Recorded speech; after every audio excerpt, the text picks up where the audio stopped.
คนนั้นเขาจากไปบ่หวนคืนมาคิดว่าการเวลาจะพาให้ลืมเขาลงนับแต่ครับจดหมายสุดท้ายที่เขาเขียนส่งก็คิดว่าตัดใจผมต้องลืมเขาลงจากที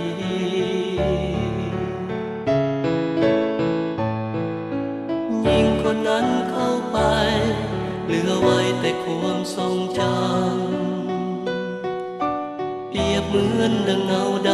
ำที่คอยติดตามทุกที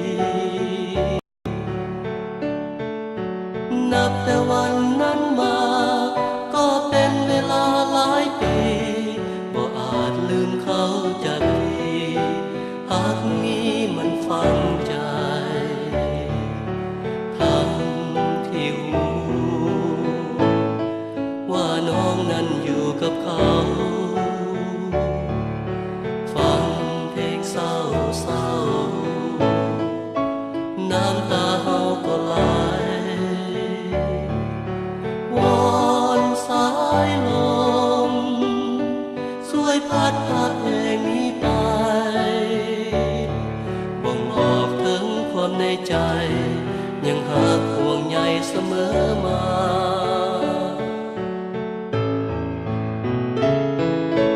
ยิ่งคนนั้นเขาลืม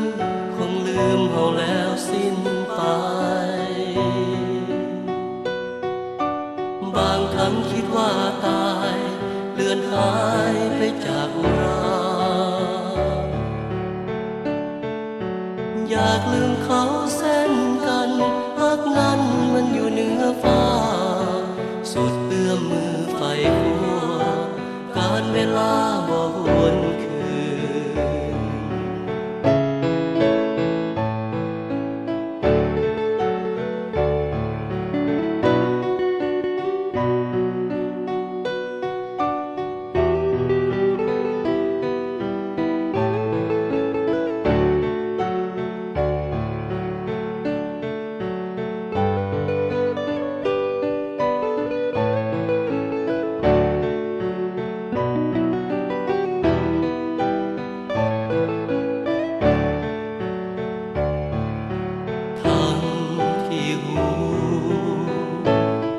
ว่าน้องนั้นอยู่กับเขา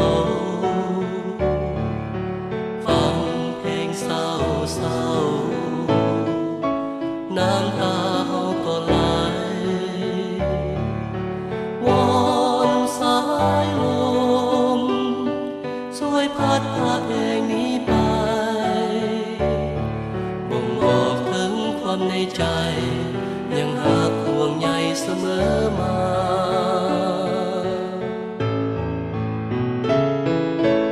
ยิ่งคนนั้นเขาลืม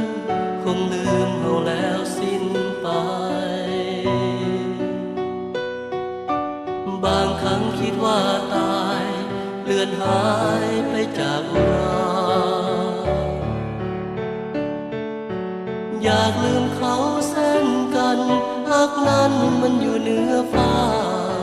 สุดเอื้อมมือไฟขัวการเวลาบ่หวนคืนสุดเอื้อมมือไฟขัวการเวลาบ่หวนคืนสุดเอื้อมมือไฟขัวการเวลาบ่หวนคืน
คงพัน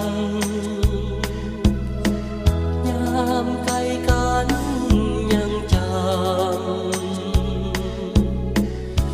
ำบุญคุณผู้สู่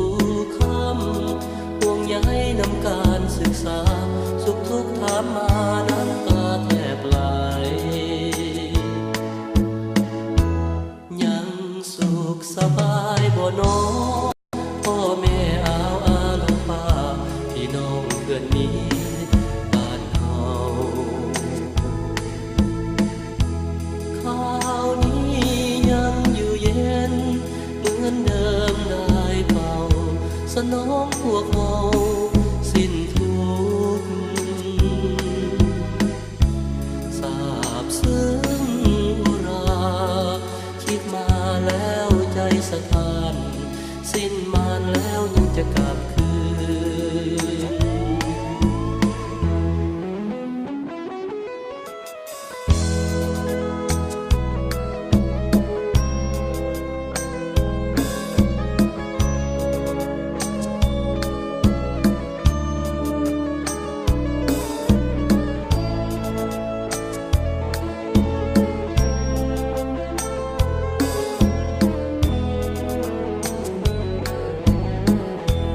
ยังสุขสบายบ่น้อ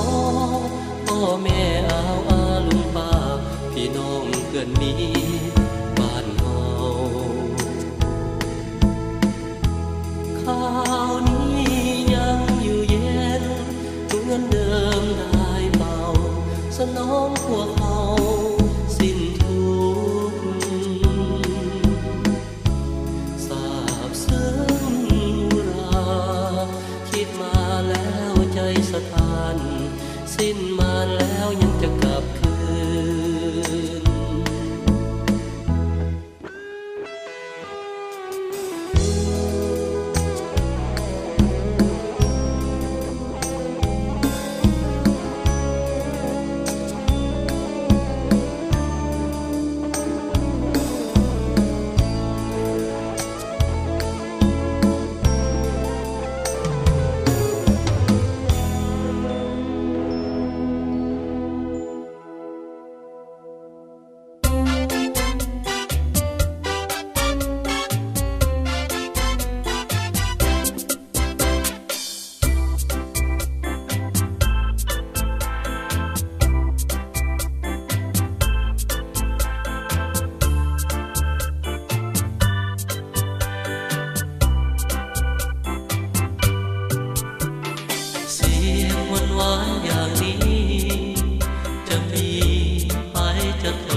ตามาเจอหน้ากันสมดังคำที่กล่าวขานสาวสวรรค์ผู้โสภางามเพียบพร้อมทุกสิ่งเหมือนดังหนึ่งดารางามเหมือนดังนางฟ้าเทวดายังต้องหลงไหลมีแฟนแล้วหรือแก้วตามามอบดวงใจตกเป็นทาสแห่งสามวัยเห็นใจที่สาวสวรรค์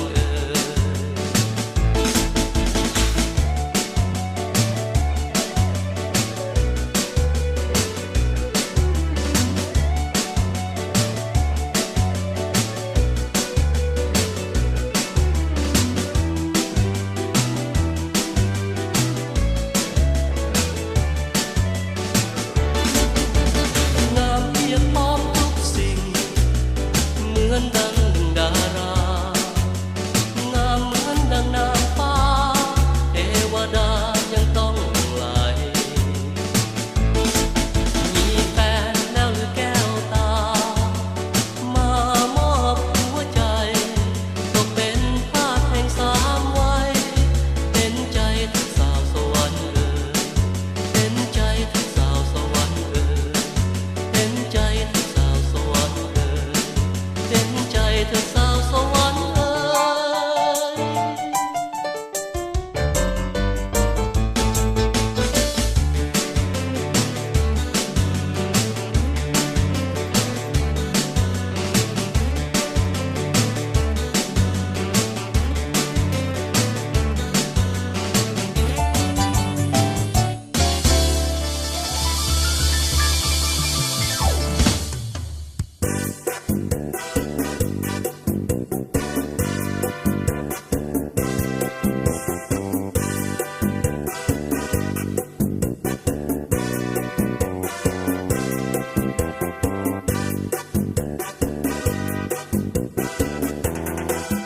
บ่เห็นไผงามปานเจ้า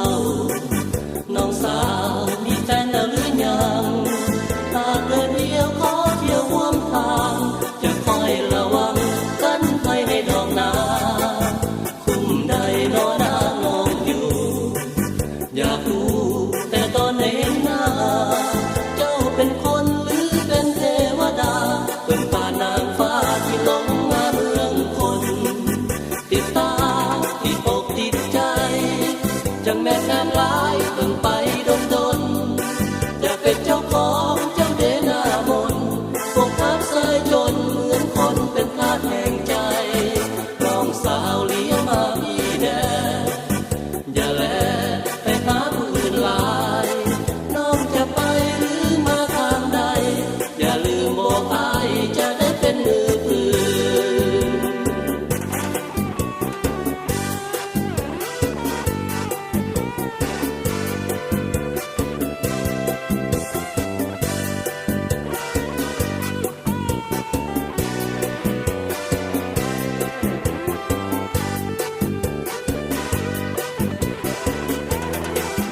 ติดตาติดอกติดใจจังแม่นงามหลายเบิ่งไปดนอยากเป็นเจ้าของเจ้าเดนามนกดทับสายชนเหมือนคนเป็นทาสแห่งใจน้องสาวเลี้ยวมาพี่แดอย่าแลไปหาผู้อื่นหลายน้องจะไปหรือมาทางใดอย่าลืมบอกอ้ายจะได้เป็นมือปืนอย่าลืมบอกอ้ายจะได้เป็นมือปืน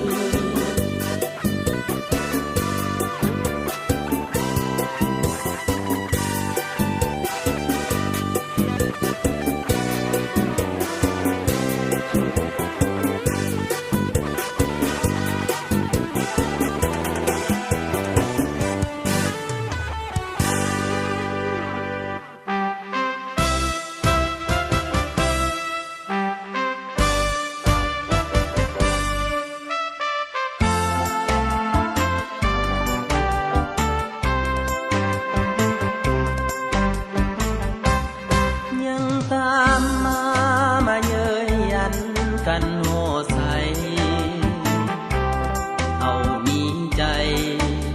ซ้ำพอแล้วนะ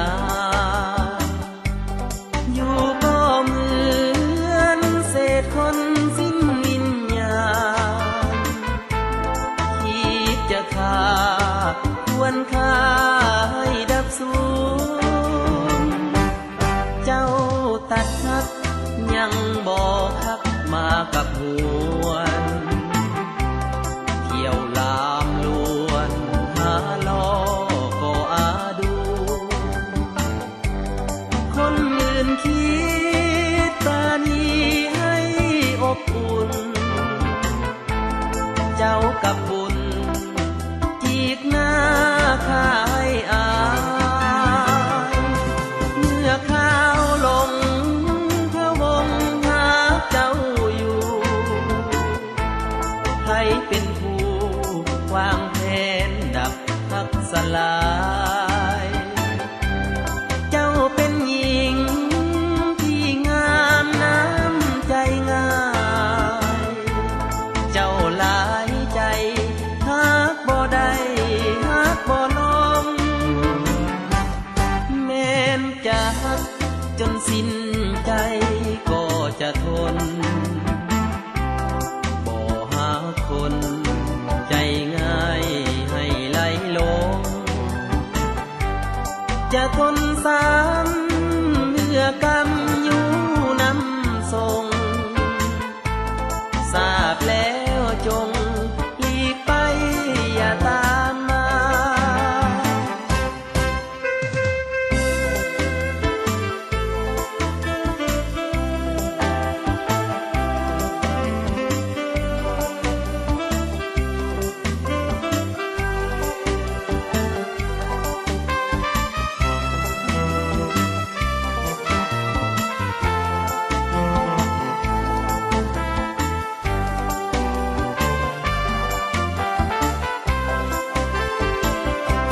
เมื่อข้าวลง